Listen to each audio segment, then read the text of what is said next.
ஸ்ரீமதே ராமானுஜாய நமக. எந்தை ராமானுஜமுனி காணொளி காட்சி வழியாக உங்களோடு கூடி இதிகாசங்களுள் உயர்ந்ததான ஸ்ரீ ராமாயண கதா அமிர்தத்தை ஸ்லோகங்களோடும் அதற்கான பொருளோடும் சக்கரவர்த்தி திருமகனின் அடியார்கள் திருமுற்றத்தே கொண்டு சேர்ப்பதில் மிகுந்த மகிழ்ச்சியடைகிறோம்.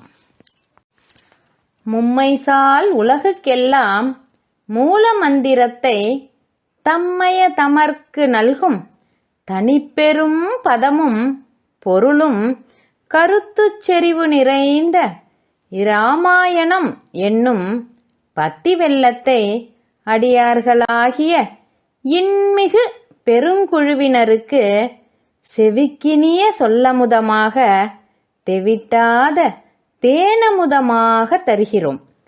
நல்ல நெஞ்சு படைத்த நாம் அதனை கேட்டு படித்து மகிழ்ந்து ஸ்ரீராமனின் நல்லருளுக்கு பாத்திரராகி பயனடைவோம்.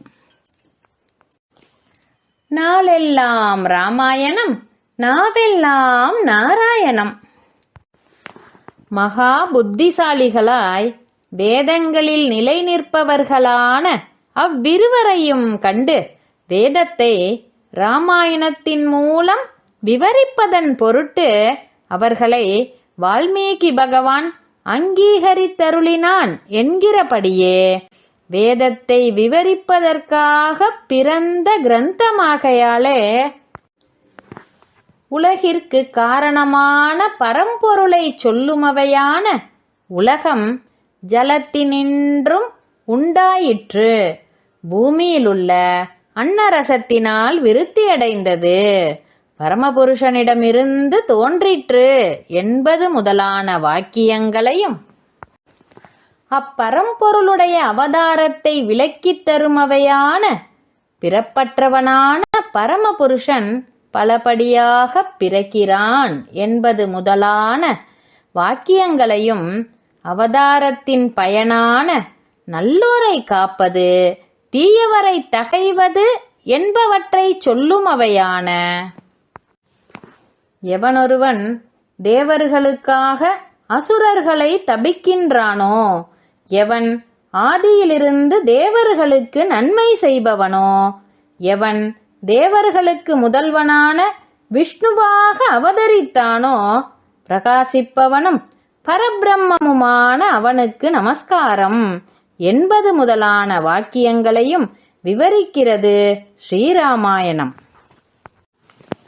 அது எப்படியெனில், இந்த ராமபிரான் பெரும் தபஸ்வியாய் பழையவனான பரமாத்மாவென்பது தெளிவு, தேவரீரே திருவுள்ளவனாய் சக்கரதாரியாய் சர்வவியாபியான நாராயணனெனும் தேவன், தேவர்களால் யாசிக்கப்பட்ட பழையோனான விஷ்ணு மனித உலகில் பிறந்தான் என்று பரம்பொருள் நாராயணனே என்றும் அவன் ராமனாய் அவதரித்தான் என்றும் ஸ்ரீராமாயணத்தில் கண்டோம்.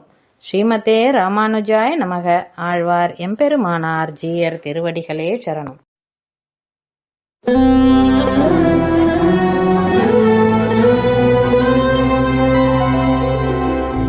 ராமா